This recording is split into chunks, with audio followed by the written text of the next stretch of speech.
বাংলাদেশের সরকারি চাকরিজীবীদের জন্য একমাত্র তথ্যভিত্তিক ইউটিউব চ্যানেল এটি। আপনি যদি একজন সরকারি চাকরিজীবী হয়ে থাকেন, তাহলে নবম পে স্কেল সহ মহার্ঘ ভাতা সংক্রান্ত সর্বশেষ ও নির্ভরযোগ্য আপডেট পেতে চ্যানেলটিতে লাইক দিন, আপনার মূল্যবান মতামত কমেন্টের মাধ্যমে জানান এবং অবশ্যই চ্যানেলটি সাবস্ক্রাইব করতে ভুলবেন না। ধন্যবাদ। সরকারি চাকরি আইন 2025 সংশোধিত হয়েছে, যেখানে সামান্য কারণে চাকরিচ্যুত হওয়ার কথা ছিল সেটা পরিবর্তিত হয়ে আপনাকে বাধ্যতামূলক অবসরে যাওয়ার সিদ্ধান্ত অনুমোদিত হয়েছে 3 জুলাই উপদেষ্টা পরিষদের সভায়। খুব শীঘ্রই প্রজ্ঞাপন আকারে সেটি সকলের সামনে চলে আসবে।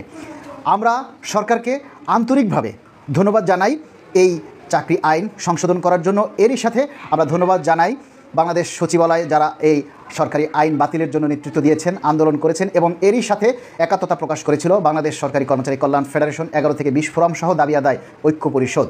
আপনারা জানেন যে আমরা নবম পে কমিশন গঠনের জন্য আমরা দীর্ঘদিন থেকে আন্দোলন করে আসছি এবং নবম পে কমিশন গঠনের জন্য উপদেষ্টা পরিষদের যে অর্থ উপদেষ্টা রয়েছেন তিনি সম্মতিও প্রকাশ করেছেন। আপনারা ইতিমধ্যে বিভিন্ন মিডিয়ার মাধ্যমে সেগুলি জানতে পেরেছেন।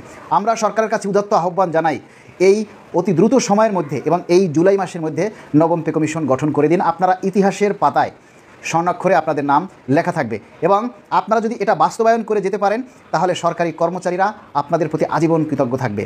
তবে আপনাদের কাছে আমাদের একটা বিশেষ অনুরোধ থাকবে, সেটা হচ্ছে এই নবম পে কমিশনে যাতে সরকারি কর্মচারী প্রতিনিধি রাখা হয়। কারণ এই কমিশনে যে সকল আমলা বা সচিব উচ্চপদস্থ কর্মকর্তারা থাকেন তারা বেশিরভাগই নিজের হাতে কেউ বাজারে যান না। বাজারে 1 কেজি চালের দাম কত, 1 ডজন ডিমের দাম কত, 1 কেজি আলুর দাম কত, বা একটা সবজি কিনতে গেলে কত টাকা লাগে, 6 সদস্য বিশিষ্ট একটা পরিবার ঢাকা শহরে চলতে গেলে কত টাকার প্রয়োজন হয়, এই চিন্তাটা বা এই জিনিসগুলি তাদের মাথায় আসে না। কারণ ঠান্ডা ঘরের থেকে গরমের অনুভবটা বোঝা যায় না। তাই আমরা বলবো, আমাদের জোর দাবি হবে এই নবম পে কমিশনে যাতে সরকারি কর্মচারী প্রতিনিধি রাখা হয়, তাহলে অন্তত কর্মচারীরা যে কতটুকু পেলে তাদের 6 সদস্য বিশিষ্ট পরিবার নিয়ে চলতে পারবে, সচ্ছলভাবে থাকতে পারবে, সে বিষয়টা তারা কমিশনে উপস্থাপন করতে পারবে। তাই আমরা বিশেষভাবে আবারও করজোর অনুরোধ করব এই নবম পে কমিশনে যাতে কর্মচারী প্রতিনিধি রাখা হয়। প্রিয় বন্ধুরা, আপনারা যার যার জায়গা থেকে এই দাবিটা উপস্থাপন করবেন এবং এই দাবিটা প্রচার করবেন যাতে সরকারের উচ্চ মহলে যায়। আমাদের একটা দাবি যখন উত্থাপিত হয়, যখন এটা প্রচার হয়, তখন সেটা যদি অধিকভাবে ভাইরাল হয় বা প্রচার হয় তাহলে অবশ্যই সরকার সেটাকে গুরুত্ব দেবে। কারণ একটা নিউজ যখন প্রচার হয় বা অধিক ভাইরাল হয় তখন প্রশাসন সেটাকে গুরুত্ব দেয়, কারণ